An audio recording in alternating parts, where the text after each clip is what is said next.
Capítulo 2. Como funciona a mente do copywriter 5 estrelas.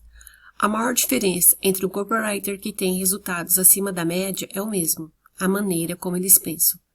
Como copywriter, você não precisa obrigatoriamente criar uma carta de vendas. Você só precisa aprender a organizar as informações, porque na copy, 99% é contexto, pesquisa e 1% criatividade. Então, a sua primeira missão como copywriter consiste em descobrir primeiro o que está na mente do seu público, descrever melhor do que ele mesmo, criar afirmações sobre o próximo passo, solução. Então, ficaria assim o mnemônico DDC, descobrir, descrever, criar ou afirmar. Essa é a fase da preparação. Depois disso, você irá desenvolver outras 3 habilidades: contextualizar, dramatizar, motivar. Mas, para fazer qualquer tipo de descoberta, é preciso ativar 2 coisas importantes: a sua habilidade de observação, a sua habilidade de criar uma hipótese, porque toda descoberta é uma busca para comprovar determinada hipótese. Tenha isso em mente. O ponto de partida do desenvolvimento da sua copy sempre será uma busca ativa para comprovar uma hipótese. E para isso, a linha de raciocínio é fazer perguntas. Por exemplo, quais os maiores desafios dos copywriters hoje em dia? Quais as maiores oportunidades escondidas que eles não conhecem? Reparou na expressão maiores? Tenho como ter certeza de que esse de fato é o maior problema ou a maior oportunidade?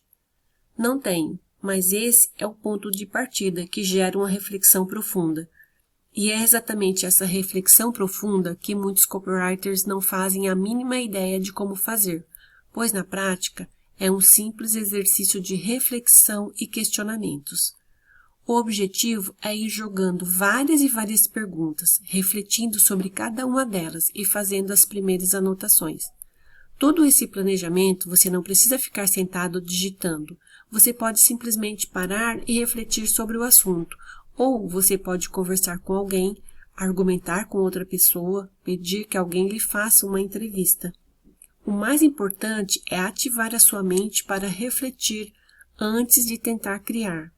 Essa é a ordem poderosa. Você reflete, a sua mente procura informações e respostas, você organiza as informações dentro de uma estrutura de copy.